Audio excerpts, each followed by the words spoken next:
Hello my dear friends and students. आज हम लोग स्टैंडर्ड 10th के एक बहुत ही इंटरेस्टिंग टॉपिक जिसका नाम है ट्रिगोनोमेट्री, इस पे आज हम लोग डिस्कशन करेंगे। तो सबसे पहले हम समझेंगे कि आखिर यह जो वर्ड ट्रिगोनोमेट्री है इसका फॉर्मेशन कैसे हुआ। तो यह जो वर्ड ट्रिगोनोमेट्री है वह ग्रीक लैंग्वेज के दो words trigonal and metron. The word trigonometry comes from two Greek words trigonal and metron. इसमें ट्राइगोनल का मतलब होता है ट्रायंगल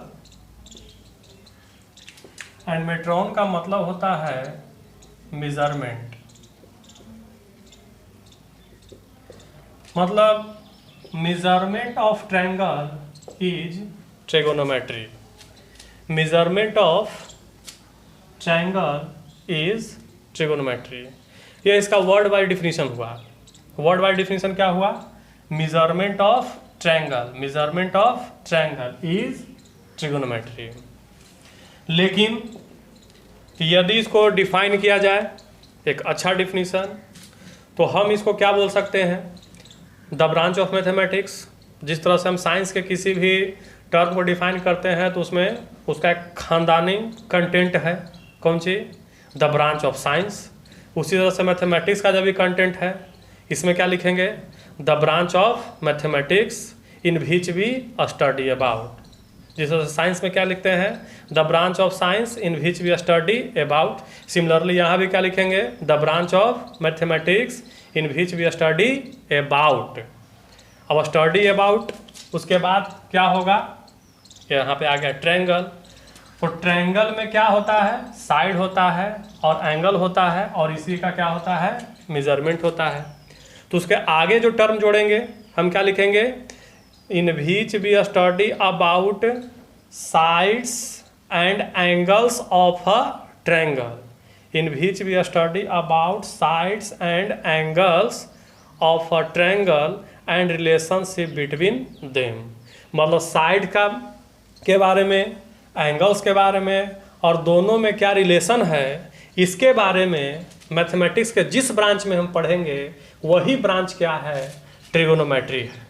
इसी ब्रांच का नाम क्या है? ट्रिगोनोमेट्री है। और मैं आपको एक बात और बताऊं जिसमें बहुत सारे बच्चों को एक कन्फ्यूजन यहाँ पे रहता है। क्या कन्फ्यूजन रहता है? कि सर यह जो ट्रिगोनोमेट्री है इसमें आप कहें ट्रायंगल के बारे में पढ़ना है, तो सर यह जो ज्योमेट्री सर है, जो मैथ में जो ज्योमेट्री है, इसमें भी तो सर हम लोग ट्रायंगल के बारे में पढ़ते हैं। तो जब हम ज्योमेट्री में ट्रायंगल पढ़ ही रहे थे, हमारा काम चल ही रहा था, तो ये नया टॉपिक क्यों आया? ये ट्रिगोनोमेट्री हमको क्यों आवश्यक हुआ? ज्योमेट्री से मेरा काम चल रहा था, उसमें ट्रायंगल पढ़ ही रहे थे, तो वो अलग सेक्शन हम क्यों बनाए? तो इसके लिए मैं बच्चों आपको बता दूं कि जो ज्योमेट्री है, इसने मैथमेटिक्स सर से कहा कि हमारे यहाँ जो एंगल्स होगा सिर्फ पॉजिटिव एंगल होगा, हमारे यहाँ निगेटिव एंगल नहीं आएगा।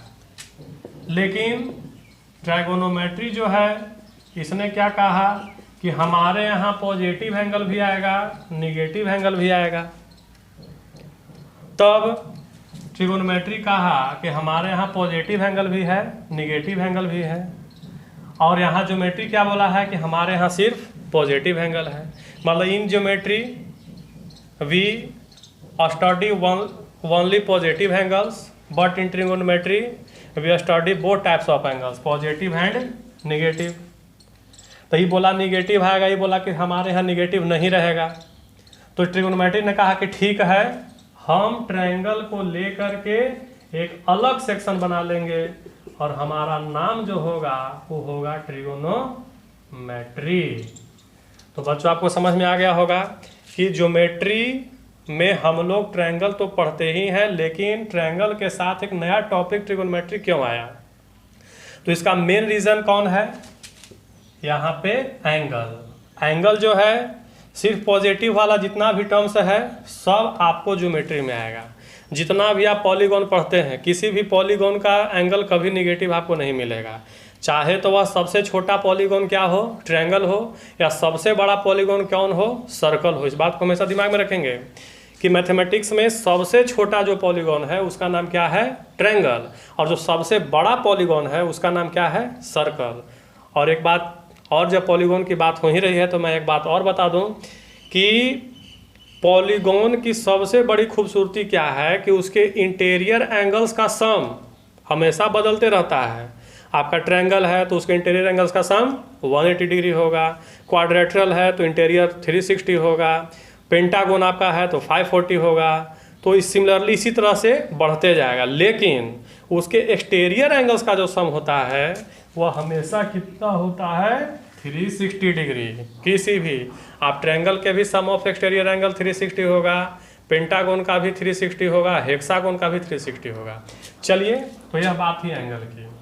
तो हमने क्या समझा अभी कि ज्योमेट्री में सिर्फ हम लोग पॉजिटिव एंगल पढ़ेंगे, लेकिन ट्रिगोनोमेट्री में पॉजिटिव भी पढ़ते हैं और निगेटिव भी पढ़ते हैं। और यही मेन रीज़न है कि यह जो ट्रिगोनोमेट्री है ये ज्योमेट्री से हो गया अलग। अब बात आती है कि सर ये तो बात हम समझ है कि ट्रिगोनोमेट्री जो है निगेटिव एंगल के कारण अलग हो गया ज्योमेट्री से, लेकिन अभी तक तो हम लोग सिर्फ पॉजिटिव एंगल बने हैं, पढ़े हैं।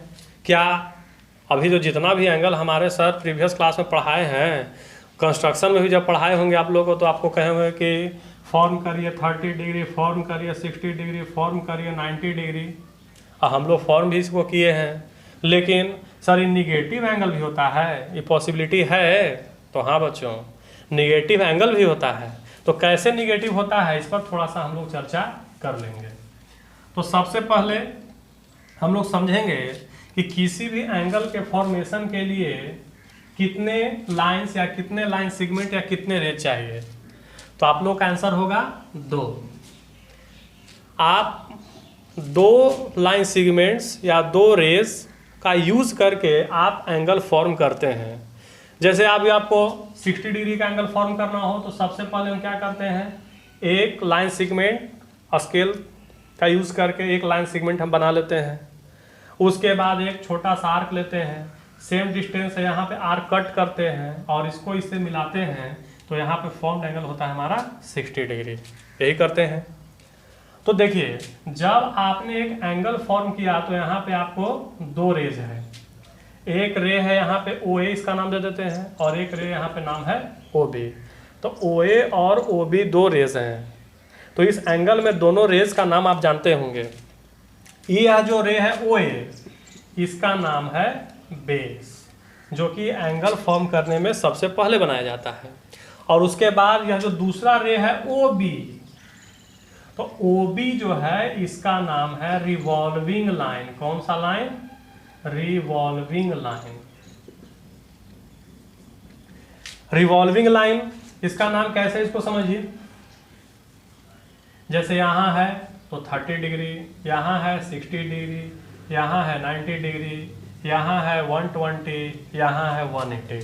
देखिए, बेस तो फिक्स है, OA क्या है, फिक्स है। यह कहीं ना ये आपको ऊपर जा रहा है ना नीचे जा रहा है, लेकिन घूम कौन रहा है, OB। यहाँ है, यहाँ है, यहाँ है, यहाँ है, यहाँ है।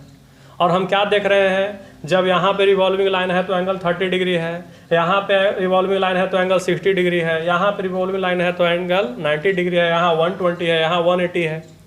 तो रिवॉल्विंग लाइन के पोजीशन के चेंजिंग के कारण एंगल भी चेंज हो रहा है। तो हम क्या देख रहे हैं यहाँ पे कि एंगल डिपेंड किस पर करता है, तो रिवॉल्विंग लाइन पे। तो हमारा एक और अच्छा सा नोट्स क्या बन गया कि angles always depends on revolving line. Angle always depends on revolving line. यहाँ पे रिवॉल्विंग लाइन जिस तरह से पोजीशन में चेंजिंग करेगा तो वहाँ पे एंगल में चेंजिंग होगा। रिवॉल्विंग लाइन में कोई चेंजिंग नहीं होगा, एंगल में भी कोई चेंजिंग नहीं होगा। मतलब रिवॉल्विंग लाइन पे हमेशा एंगल डिपेंड कर रहा है। तो चलिए हम लोग बात कर रहे थे पॉजिटिव एंगल और निगेटिव एंगल पे कि पॉजिटिव एंगल कैसे बनेगा, निगेटिव एंगल कैसे बनेगा। तो इसको समझिए, यहाँ पे है 30 डिग्री, यहाँ पे है 60 डिग्री और यहाँ पे है 90 डिग्री। तो देखिए बच्चों, यहाँ 30 है, यहाँ 60 है, यहाँ 90 है। तो हम क्या देख रहे हैं कि जब रिवॉल्विंग लाइन इस तरह से मूव कर रहा है तो एंगल बन रहा है, एंगल का वैल्यू इंक्रीज कर रहा है। लेकिन अब इसको इस तरह से देखेंगे, 90 है, 60 है, 30 है, यहाँ पे 0 हो गया। तो मतलब जब इस तरह से मूव कर रहा है तो एंगल डिक्रीज हो रहा है। तो आप खुद सोचिए, जब 0 से और नीचे ही जाएगा तब क्या वैल्यू होगा, तब यहाँ पे वैल्यू निगेटिव हो जाएगा। मतलब जब यहाँ पे आ जाएगा तो ये निगेटिव होगा। तो अब देखिए हमने क्या समझा कि जब रिवॉल्विंग लाइन इस डायरेक्शन, अब इस डायरेक्शन कोई कह दे तो इस डायरेक्शन को कौन डायरेक्शन कहेंगे, तो इस डायरेक्शन का नाम है एंटी क्लॉकवाइज डायरेक्शन। और इस डायरेक्शन, तो इस डायरेक्शन का नाम क्या है, क्लॉकवाइज डायरेक्शन। ये क्लॉकवाइज डायरेक्शन और एंटी क्लॉकवाइज डायरेक्शन क्या है सर, तो क्लॉकवाइज डायरेक्शन का मतलब हुआ कि किसी भी क्लॉक का हैंड जिस डायरेक्शन में मूव करता है उसको हम कहते हैं क्लॉकवाइज डायरेक्शन। और किसी भी क्लॉक का हैंड जिस डायरेक्शन में मूव करता है उसके अपोजिट डायरेक्शन को हम कहते हैं एंटी क्लॉकवाइज डायरेक्शन। तो जब इस तरह से मूव कर रहा है तो इसका नाम हुआ क्लॉकवाइज डायरेक्शन। देखिए घड़ी का जो हैंड है, आप अपने घर के क्लॉक को देखेंगे तो देखिएगा इसी तरह से वह मूव करता है। तो जब इस तरह का मूवमेंट होगा तो इसको हम लोग कहेंगे क्लॉकवाइज डायरेक्शन, और जब इस तरह से मूव करेगा तो इसको बोलेंगे एंटी क्लॉकवाइज डायरेक्शन।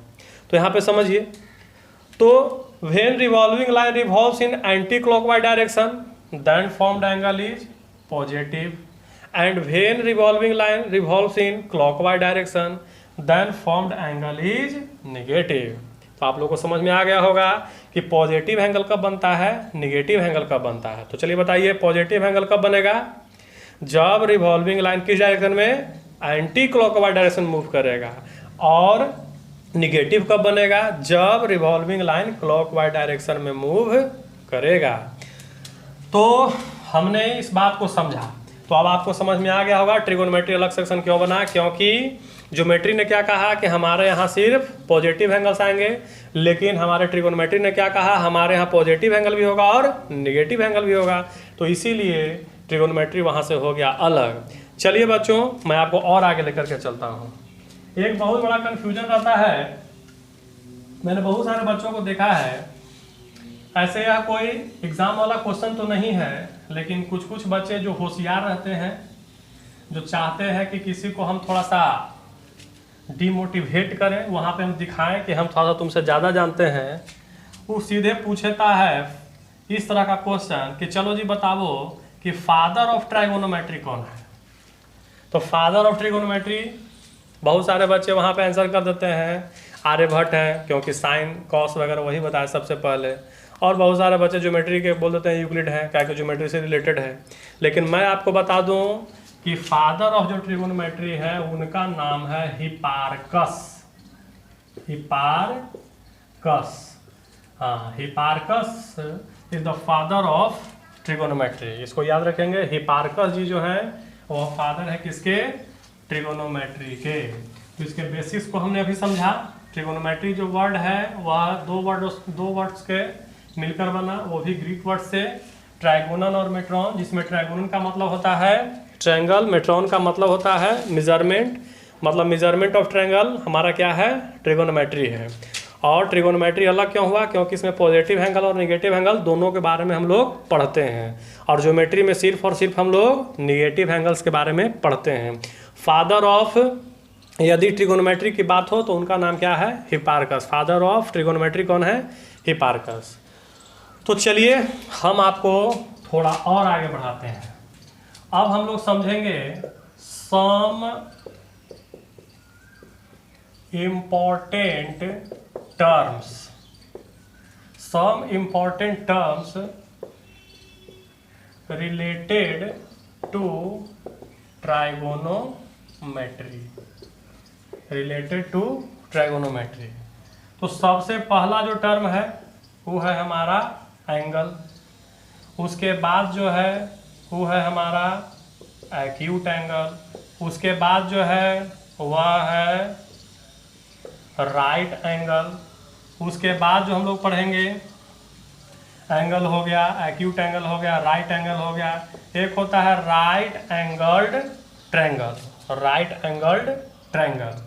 तो सबसे पहले यह जो बेसिक टर्म्स हैं, जो इम्पोर्टेंट टर्म्स हैं, इसको समझिए। तो सबसे पहले एंगल क्या है? तो एंगल के बारे में बच्चे बहुत लंबा चौड़ा डिफाइन देते हैं, लेकिन मैं आपको एक छोटा सा डिफिनेशन बता दूं। The slope between two lines, दो लाइन्स के बीच में जो भी स्लोप होगा, इसको आगे बढ़ाइए, इसको आगे बढ़ाइए, जो भी आपको स्लोप मिल रहा है वही क्या है? एंगल है।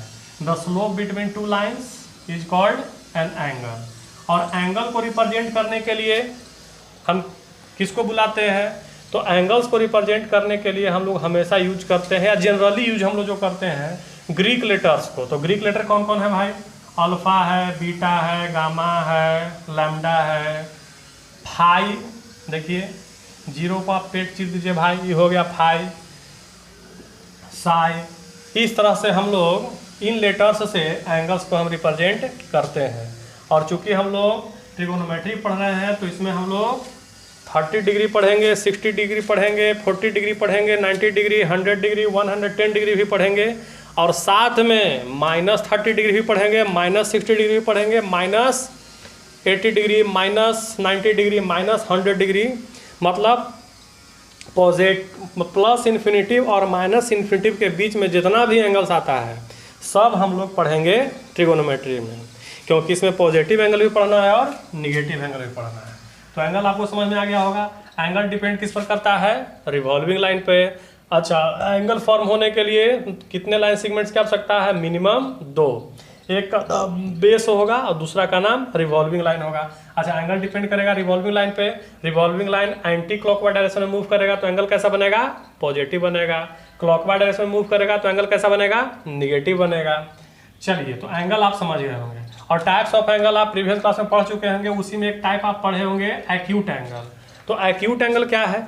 तो एक्यूट एंगल है जिसका वैल्यू 0 डिग्री से ज़्यादा हो और 90 डिग्री से कम हो। मतलब an angle which measure is more than 0 degree and less than 90 degree is called an acute angle. उसके बाद अगला जो टर्म है उसका नाम है राइट एंगल, जो एग्जैक्टली 90 डिग्री के इक्वल होगा उसी को हम क्या बोलेंगे? राइट एंगल बोलेंगे। एग्जैक्टली 90 डिग्री के जो इक्वल होगा उसी एंगल को हम क्या बोलेंगे? राइट एंगल बोलेंगे। अब यह जो सबसे मेन है, राइट एंगल्ड ट्रायंगल, जिसको कहीं कहीं राइट ट्रायंगल भी लिखा जाता है, इसी के बारे में मेनली हमको समझना है। जो बच्चा, जो स्टूडेंट राइट एंगल ट्रायंगल को ठीक से समझ गया, उसके सभी कंपोनेंट्स को समझ गया, समझिए कि उसका ट्रिगोनोमेट्री का कम से कम तो 40% क्लियर हो गया ट्रिगोनोमेट्री। तो चलिए समझते हैं हम लोग राइट एंगल्ड ट्रायंगल क्या है। तो डिफिनीशन तो आप लोग सभी जानते होंगे। राइट एंगल ट्रायंगल क्या है भाई? मतलब एक triangle which one of the angle is exactly 90 degree is called a right angled triangle. जैसे कि यहाँ पे हम एक इस तरह का फिगर बना लें, यहाँ पे ए, यहाँ बी, यहाँ सी और यहाँ पे इस तरह का सिंबल दे दें। यह एक राइट एंगल्ड ट्रायंगल है। तो सभी ट्रायंगल में यह एक स्पेशल ट्रायंगल है। क्यों स्पेशल है? क्योंकि इसके जो तीनों साइड्स हैं, इस तीनों साइड्स का एक सर्टेन नेम है। कोई भी पूछ देगा कि how many components of a right angle triangle, तो राइट एंगल ट्रायंगल के 3 कंपोनेंट्स हैं। सबसे पहला जो कंपोनेंट आपको दिखाई देगा, जो सबसे बड़ा है, इसका नाम है हाइपोटेनस। हाइपोटेनस। अब चलिए आप लोग बताइए कि जो सबसे बड़ा, जो लॉन्गेस्ट है, हाइपोटेनस हम बोल दिए। अब इसमें परपेंडिकुलर कौन होगा और बेस कौन होगा? कुछ बच्चे क्या कहेंगे कि ए बी जो है सर ये परपेंडिकुलर है और बी सी जो है सर वह बेस है। तो कोई भी आपको आदमी कह देगा कि यहाँ पे भाई हो गया गड़बड़ी, परपेंडिकुलर था ही बेस हम बोलना चाह रहे थे। तो सुनिए, जैसे ही किसी राइट एंगल ट्रायंगल में आपको परपेंडिकुलर, बेस और हाइपोटेनस की बात हो, हमने समझा कि राइट एंगल ट्रायंगल के 3 कंपोनेंट्स हैं। पहला कंपोनेंट है हाइपोटेनस, परपेंडिकुलर और बेस। तो हाइपोटेनस तो खैर कोई भी बता देगा, जो सबसे बड़ा है वही हमारा हाइपोटेनस है। लेकिन परपेंडिकुलर कौन है और बेस कौन है? तो परपेंडिकुलर और बेस बताने के लिए आपको सबसे पहले एक्यूट एंगल होना चाहिए, एक्यूट एंगल, क्योंकि परपेंडिकुलर और बेस दोनों रिलेटेड है किस एंगल से, एक्यूट एंगल से। तो हम लोग जानते हैं कि किसी भी राइट एंगल ट्रायंगल में कितने एक्यूट एंगल्स होते हैं, 2 होते हैं। यहाँ पे एंगल ए और एंगल सी दोनों आपको एक्यूट एंगल्स हैं, और एंगल बी यहाँ पे राइट एंगल है। तो अब बात यह है कि अब एक्यूट एंगल पर डिपेंड करता है परपेंडिकुलर और बेस। तो जैसे ही यदि आपसे कोई पूछ दे कि इसमें हाइपोटेनस कौन है, परपेंडिकुलर कौन है और बेस कौन है, तो सबसे पहले आपका वहाँ पे क्वेश्चन होना क्या चाहिए कि किस एक्यूट एंगल के रिस्पेक्ट में। यदि वो आदमी बोल दे आपसे कि एंगल सी के रिस्पेक्ट में बताइए, तो एंगल सी के रिस्पेक्ट में आपको परपेंडिकुलर होगा ए बी और बेस होगा बी सी और हाइपोटेनस होगा ए सी। लेकिन एंगल ए के रिस्पेक्ट में परपेंडिकुलर होगा बी सी, बेस होगा ए बी और हाइपोटेनस होगा ए सी। तो सर इसके रिस्पेक्ट में हम कैसे परपेंडिकुलर, बेस और हाइपोटेनस बना पाते हैं? तो इसके डिफिनीशन को आप हमेशा दिमाग में रखेंगे। डिफिनीशन क्या है? तो परपेंडिकुलर का डिफिनीशन क्या कहता है, the opposite side from acute angle is called perpendicular. मतलब किसी भी राइट एंगल्ड ट्रायंगल में एक्यूट एंगल के जो अपोजिट साइड दिखाई देगा, जो अपोजिट होगा, उसी को हम क्या कहेंगे, परपेंडिकुलर कहेंगे। तो एंगल सी जब आप ले रहे हैं एक्यूट एंगल, तो यहाँ से इसके अपोजिट में कौन है, ए बी, तो यही हमारा हो गया परपेंडिकुलर। अच्छा, उसके बाद हाइपोटेनस कौन है सर? तो द लॉन्गेस्ट साइड तो खैर ठीक है, लेकिन कहीं कहीं फिगर में लॉन्गेस्ट साइड समझने में नहीं आपको आएगा कि लॉन्गेस्ट कौन है, उससे छोटा कौन है। लगभग दोनों लगेगा सिमिलर, अप्रोक्सीमेटली दोनों लगेगा कि सेम है। तो इसका सही डिफिनेशन क्या दिमाग में रखेंगे कि राइट एंगल के जो सामने में रहेगा, the opposite side from right angle is called hypotenuse, the opposite side from acute angle is perpendicular, the opposite side from right angle is hypotenuse and the rest side is base. तो definition नहीं हुआ, और rest side is base, जो बच गया वो base है, ये डिफिनेशन है। अब पहले ही कोई पूछ देगा कि चलिए जिसमें बेस बताइए कौन है। अब बेस पूछ देगा, पहले बताइए कि बेस कौन है, तो आप तो डिफिनीशन पढ़े हैं, आपको सर बता दिए कि देखो बाबू जो एक्यूट एंगल के सामने है वो परपेंडिकुलर है, राइट एंगल के सामने है जो हाइपोटेनस है, जो बचा जो बेस है। तो हम वहाँ पे बोलेंगे सर जो बचा जो बेस है, तो हो जाएगा पूरा गड़बड़। तो इसके लिए आपको डिफिनीशन क्या दिमाग में रखना है, the shorter side which make acute angle, छोटा वाला जो साइड जो कि एक्यूट एंगल फॉर्म करेगा, उसी को हम क्या कहेंगे, बेस कहेंगे। जैसे यहाँ पे देखेंगे एंगल सी है, एक्यूट एंगल यदि एंगल सी आप देखते हैं, तो BC और AC में यदि कंपेयर किया जाए तो आपको BC बड़ा दिखाई देगा, AC बड़ा दिखाई देगा, BC छोटा दिखाई देगा। तो इसीलिए यहाँ जब ये छोटा है तो यही हमारा बेस है। तो हमको लगता है कि आप लोग परपेंडिकुलर, बेस और हाइपोटेनस को समझे होंगे। तो चलिए सबसे पहले आप लोग थोड़ा बताएंगे मुझे भी कि परपेंडिकुलर क्या है। तो परपेंडिकुलर है opposite side from acute angle. चलिए हाइपोटेनस क्या है, opposite side from right angle. Base क्या है, the shorter side which makes acute angle is base. बहुत बढ़िया। तो अब आपसे यदि कोई पूछेगा कि राइट एंगल ट्रायंगल के कितने कंपोनेंट्स हैं, तो आप बताएंगे 3 कंपोनेंट्स हैं।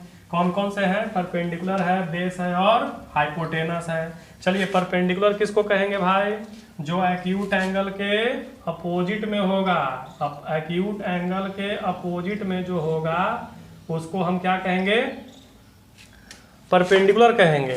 राइट एंगल के जो अपोजिट में होगा उसको हम बेस कहेंगे, और जो रेस्ट है वो हमारा इसको हाइपोटेनस, सॉरी जो राइट एंगल के सामने है वो आपका हाइपोटेनस होगा, जो रेस्ट है वो हमारा बेस हो जाएगा।